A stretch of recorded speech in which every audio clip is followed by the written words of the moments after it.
เอามื้อนี้คำปานก็มีเรื่องเล่าสู่กันฟังพี่น้อง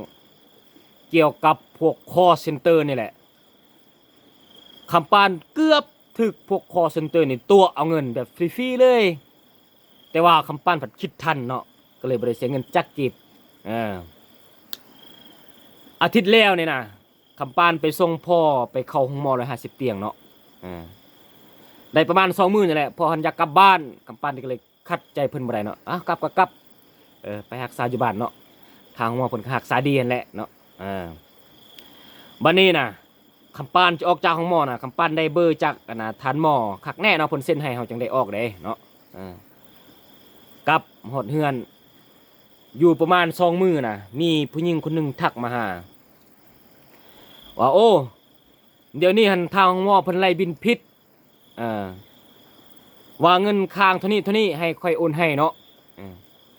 ค่อยก็ว้าวบ่ได้ติจังซี่เนาะค่อยออกจากห้องหมอค่อยก็ได้ใบจากห้องหมอคักแน่น่ะถ้าผิดพลาดบ่ได้พวกเจ้าต้องรับผิดชอบใช่ค่อยรับผิดชอบจังได๋เนาะค่อยก็ได้ใบจากห้องหมอถูกต้องตามกฎหมายเด้มื้อนี้ผู้หญิงผู้นั้นก็ว่าบ่ได้ท่านหมอใหญ่เพิ่นบอกสั่งมาจังซั่นให้ค่อยโอนเงินคืนที่ว่ามันค้างค่าเท่านี้เนาะคำปันจะบ่เว้าจำนวนเนาะคำปันก็ว่าบ่โอน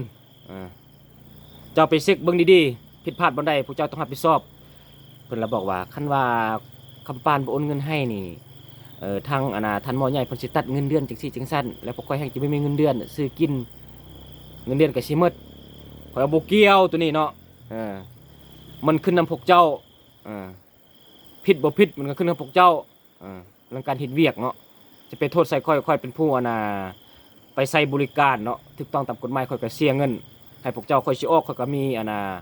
ใบคักแน่จากห้องหมอถูกต้องตามกฎหมายเอาไปเอามาบัดนี้ก็ปั้นละไปบ่นึงเนาะเรื่องเบอร์โทรนี่แหละเบอร์โทรนี่คำปั้นใส่2เบอร์เนาะใส่โทรศัพท์2เครื่องเนาะเบอร์ที่1นั่นคำปั้นเอาให้ทันหมอเนาะเบอร์ที่1น่ะคำปั้นบ่ให้บัดนี้พวก call center ผัดทักมาเบอร์ที่ว่าคำปั้นนี่บ่ให้ทันหม้อทักมาเบอร์1อ้าวคำปั้นก็ว่าห่วยเจ้าได้เบอร์ค่อยมาจากไผเบอร์ตัวนี้ค่อยบ่ได้เอาให้ทันหม้อมันก็มิดไปเดี๋ยวนึงโอ้แม่นแล้วบัดนี้พวก call center มาเฮ็ดเส้นกูแล้วมึงอย่าตัวกูเด็ดขาดเด้อ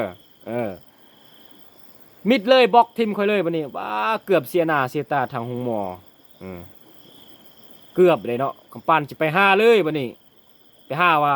คำปั้นผิดบนได้ใช่คำปั้นโอนเงินไปเห็นยังเนาะคำปั้นก็จะไปว่าแบบนั้นเด้เนาะเพราะว่าค่อยเป็นลูกค้าเนาะค่อยเป็นประชาชนมาใช้บริการเนาะบัดนี้ค่อยไปหันเข้าก็ห้องหมอหันมันก็เฮ็ดถูกต้องตามระเบียบท่านหมอบอกเนาะและบัตรสิออกเขาก็มีใบอนุญาตจากท่านหมอข้างแน่เป็นหยังใช้คำปั้นมาใส่นี่อีกตื้มเนาะคำปั้นผิดบนได้เนาะกำปั้นจะไปแก้ระบบนั่นได้บ่นี่เนาะโอ้เอาไปเอามาพวกคอมพิวเตอร์เฮ็ดเส้นพวกคอมพิวเตอร์เพราะว่ามันติดตามกำปั้นตลอดมันจะหู้นะเพราะว่ากำปั้นเอาลงเพชรมันเห็นเนาะกำปั้นเอาออกห้องหม้อบ่เข้าห้องหม้อมันจะหู้เวลาที่ว่ากำปั้นเฮ็ดหยังเนาะเพราะว่ากำปั้นมักเคลื่อนไหวเกี่ยวกับพวกคอลเซ็นเตอร์เนาะมักเตือนพ่อแม่พี่น้องประชาชนเนาะที่ว่าทึกพวกคอลเซ็นเตอร์ตัวเนาะเกือบเนาะโอ้บ่แม่นง่ายพวกคอลเซ็นเตอร์นี่โอ้นี่เกือบเสียเงินให้มันละล่ะเนาะมึงติดตามกูแล้วมึงเบิ่งคักๆเด้อมึงจะไปเฮ็ดจักเทื่อเด้อมึงบาปเด้อมึงเป็นตัวเงินคนอื่นเด้อบอกเลยมึงเจริญบ่เจริญแหละมึงน่ะตายยากตายซ่าแหละบอกให้โลดโอ้แม่นง่ายเนาะตัวคำปันได้เฉยเนาะเกือบเสียให้เงินสู้เนาะสู้เบิ่งคลิปนี้แล้วสู้ไปปรับเปลี่ยนวิธีตัวเอาเด้อ กันอยากได้เงินคนอื่นน่ะบ่ซั่นสู้บาปแหละเอ้าเท่านี้แหละ